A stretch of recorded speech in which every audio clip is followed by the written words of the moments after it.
Alright, so we are on to chapter 24, which is differential analysis. And so differential analysis is just a fancy way of saying that we're going to look at companies that have to choose between option A and option B, and we need to figure out which one is better. So we'll first look at example 24-6. And so here in this company we have Featherweight Shoes, which has three different product lines. So we have children's shoes, men's shoes, and women's shoes. And so they've noticed that their children's shoes lines has a loss of $17,000 on it. And so they have to decide, hey, is it best to discontinue this line or do we keep it? And so the kind of what really is important here is, even though it's a loss, part of that loss includes fixed cost, and so fixed cost aren't going to go away if we discontinue it. It's just going to get transferred over to the other lines. And so really what we're looking at is does the children's shoes have a positive contribution margin? So, does the sales price exceed the variable cost and help contribute to paying the fixed cost? And so to do this analysis, so we'll figure out if it's worthwhile to keep the children's shoe line. And so we want to plug in, start with the revenues from the children's shoes. And so they have $235,000 in sales.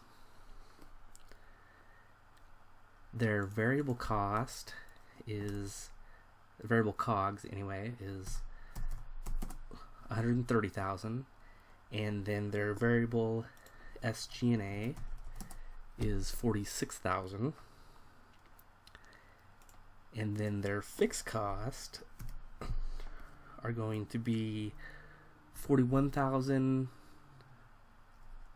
of COGS and $35,000 of SG&A fixed cost. So there we go, we have our loss of $17,000. And so that's where we're going to be at if we keep them. So now if we compare that to where if we discontinue the line, so we'd have no revenue from the children's shoe line, no variable cost, but we would keep the fixed cost. Those wouldn't go away. Those would just get transferred to the other lines. And so if we look in this situation, we would actually be $59,000 worse if we got rid of the children's shoe line. That's because they actually have a positive contribution margin, which is help paying for those fixed costs. So the best situation in this scenario is to not discontinue it, but keep the children's shoe line going. Alright, in example 24-7, we have a make or buy decision. And so we can either produce something on our own or we can outsource it. And so in this situation, we have Juniper Company that they've been purchasing carrying cases for its portable computers at $70 per unit. The company is operating below full capacity, so they do have room to make it. And the factory overhead to the production rate is 40% of direct labor cost.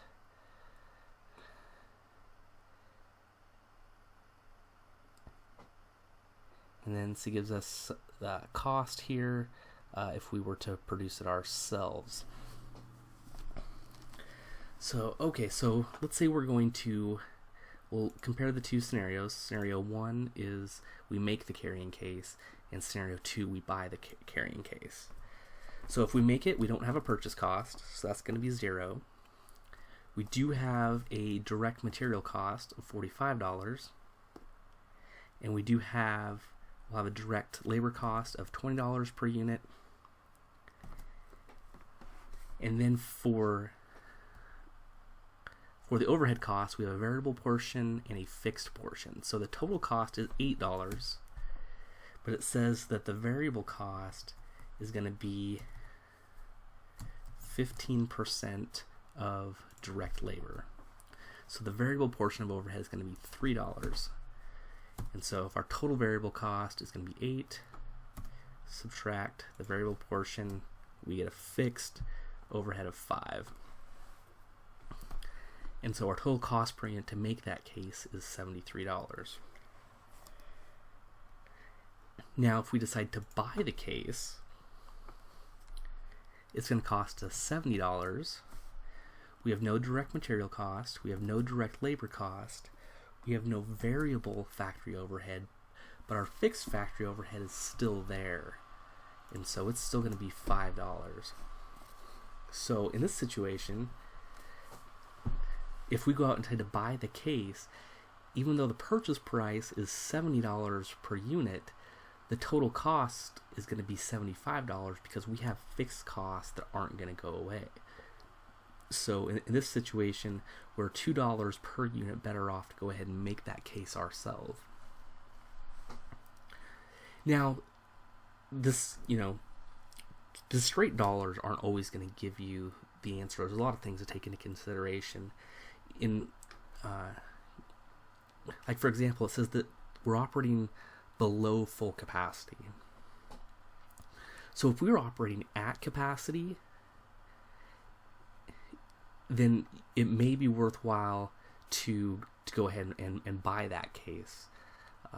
Because if we're operating at full capacity, we're going to have to spend more money to expand our capacity or cut back on actually making the computers themselves, which probably have a higher profit margin. So a lot of stuff to consider, but in this situation, they're below capacity, so we have plenty of room to do it. So it's better to go ahead and make the cases. All right, in problem or example 24-9, we have a machine replacement decision. And so we have this old machine, takes lots of maintenance to keep it in place, or do we go ahead and spend the money on a new one? So option A will be to continue with the old machine. Option B will be to replace it.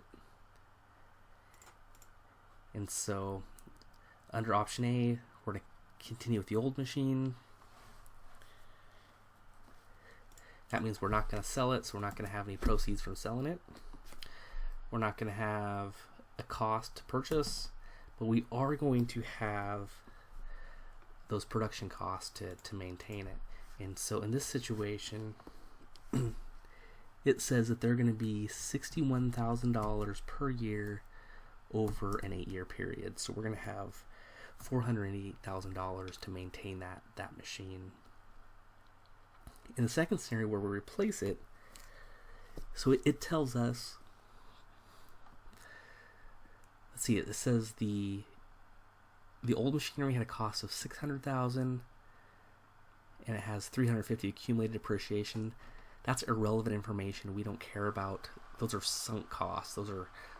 Those costs aren't valid in this decision.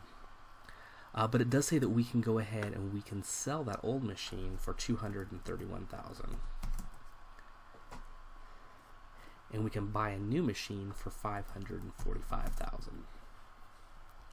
We're also going to have some cost, some production cost. And that says that's going to be $19,000 per year over 8 years.